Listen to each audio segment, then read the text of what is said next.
Дівчат питають, скільки років незалежності України? Вони вагаються. Хтось говорить 650, а хтось, ой, ні, 757. Слава Україні! Отож, чому ми займаємося тим, чим ми займаємося? Тому що люди перестали читати. І така тенденція спостерігається в усіх країнах світу, але в усіх країнах світу всі щось роблять з цим. Тільки не в Україні. Це відео вже йде довше, ніж було заплановано, по-моєму, воно пішло по колу. Виключіть.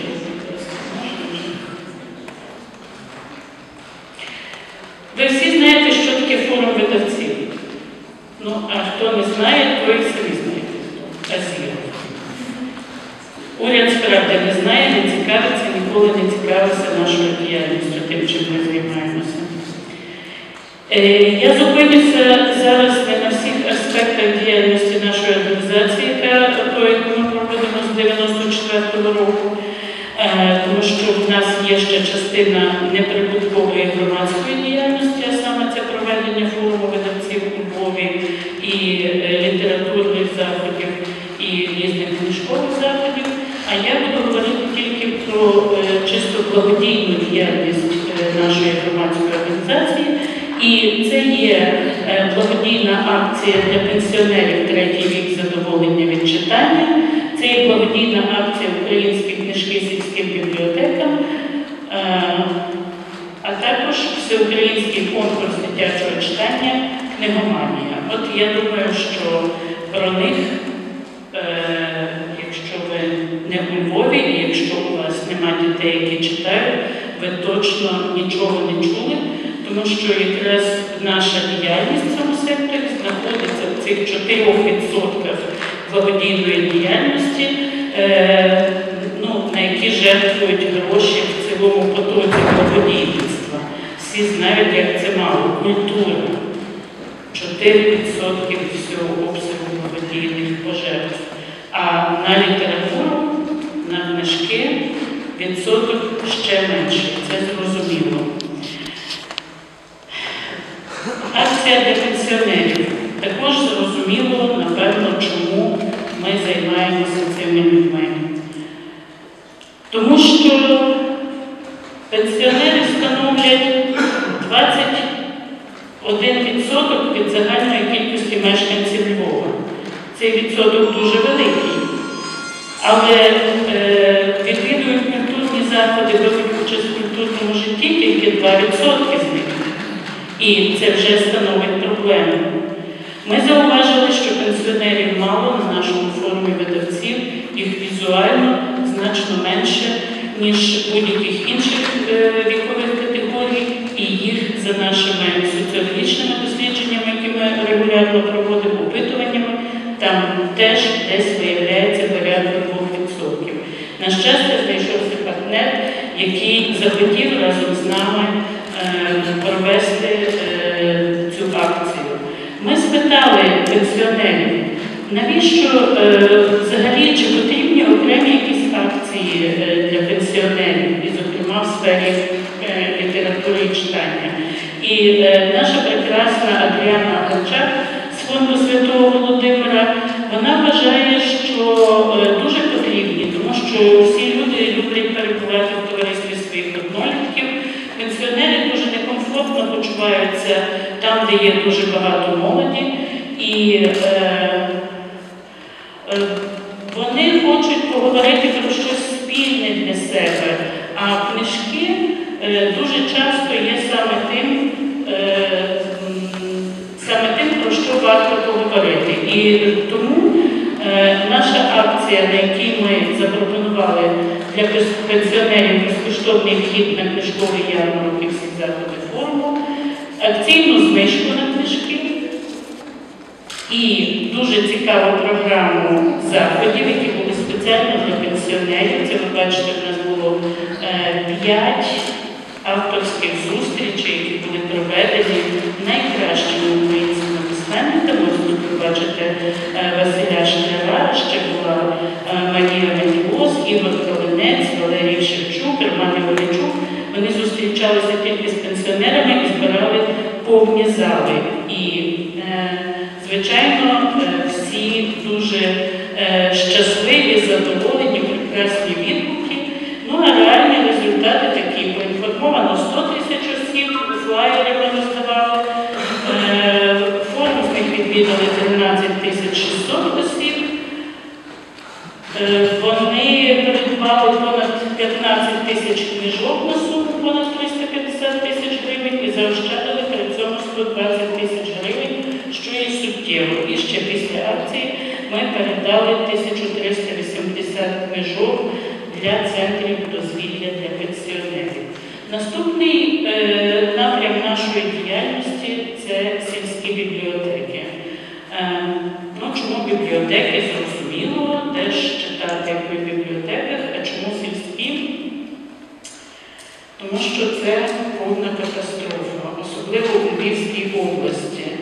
Бібліотек дуже багато, як ви бачите, 1145, це приблизно вдвічі більше, ніж в будь-якій області України.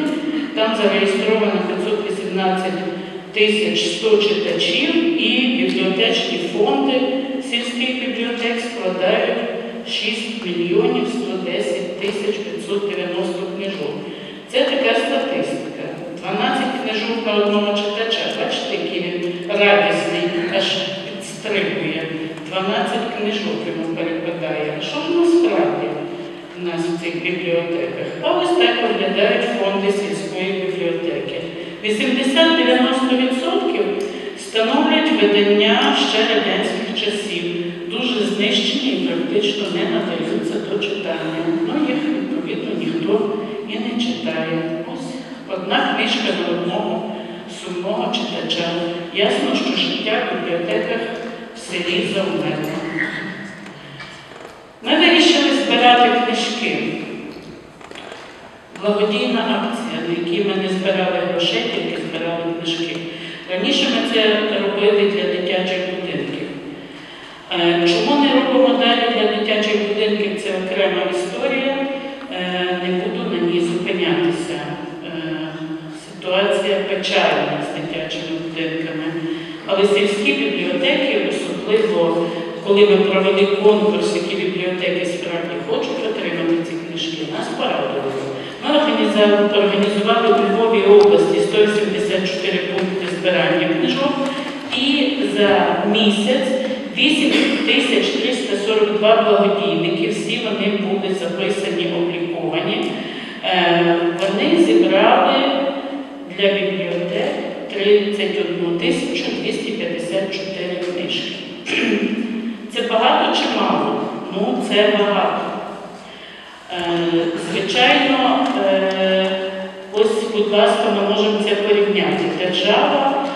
Від держави бібліотеки, сільські бібліотеки Львівської області в 2012 році отримали 62 510 книжок.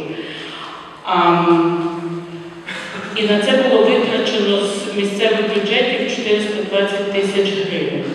Таким чином, в середньому кожна бібліотека отримала 50 книжок, що означає одну книжку на 9 читачів, які ось бідні не знають, як її поділити. Це дві неповні полиці в книжковій шафі. З нашої благодійної акції ми зібрали 31 тисячу книжок, на що було витрачено на організацію цього збору, доставку, облік 39 тисяч гривень. Це ми передали приблизно по 900 книжок в одну бібліотеку, по 2 книжки на одного читача. Це повні 3 великі книжкові шафи книжок. Звичайно, те ділиться на 1125. Ми зібрали книжки для 25 бібліотек. І ми вирішили, що правильніше йти, власне, такими малими кроками, не намагатися охопити неохопне, як тут говорилося, а саме малі локальні проекти. І вони діють. Ми дуже високо оцінюємо цю подію, цю акцію, і головне, що в цих селах бібліотеки запрацювали. І далі, що ж ще робити, кого ще вчити читати, як не дітей. З 2002 року наша організація без підтримки Міністерства освіти і Міністерства культури проводить всеукраїнський конкурс дитячого читання «Книгоманія».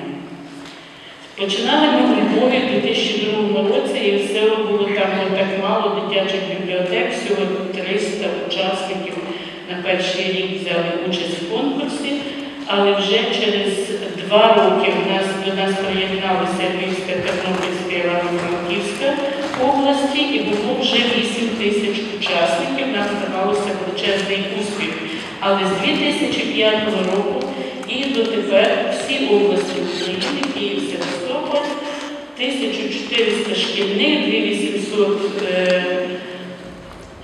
сільських бібліотек, 860 дитячих бібліотек і приблизно 80 тисяч дітей щороку беруть участь в цьому конкурсі. Я підкреслюю, це зусилля однієї громадської організації і, звичайно, бібліотечної системи в тому числі. Уявіть собі, що би було, якби таких організацій, як наша, була б ще хоч одна, яка б до цього долучилася. І ось наші результати. За всі роки понад 560 тисяч учасників прочитали близько 10 мільйонів книжок, і це тільки за час тривання конкурсу, тобто за 2 місяці. 2 місяці щороку конкурс триває. В середньому 14 книжок на дитину. Якщо врахувати, що наша статистика показує, що середній українець читає десь 2 книжки на рік, то ви розумієте, який це прекрасний результат. І переможці цього конкурсу по 3 дитини з кожної області. Ось вони щороку, ми їх запрошуємо до Львова на фестиваль «Книгоманія». І оце наші партнери, які нам допомагають в усьому, за що ми їм безмежно вдячні, могло би їх, звичайно, бути і більше. І на цьому можна би було вже, напевно, і закінчити, я так думаю. Якби все-таки може ще відповісти на запитання, яке ставив, верніше не на запитання, а на пропозицію, яку говорив Павло Шеремета. Як же визначити, навіщо ми це все робимо в 70 знаках? І я згадала про те, що американські дослідники визначають чітку залежність між читанням і кількістю тюрем, в'язниць в Сполучених Штатах Америки. Вони говорять, що досить тільки дізнатися, скільки дітей у віці 10-11 років читає, щоб спрогнозувати, скільки потрібно буде в'язниць через 10-15 років. І я формулюю це так, тоді наше кредо. Менше читачів, більше злочинців. Або щоб було позитивніше. Більше читачів, багатша країна. І ще одна залежність виявлена тими ж американськими дослідниками. Чим більше люди читають, тим більше вони жертвують на благодійність. Більше читачів, більше благодійників. І я закликаю всіх вас підтримувати наш такий незначний, такий скромний напрям роботи. Це вчити дітей читати, поширювати читання скрізь, де тільки можна. Час читати.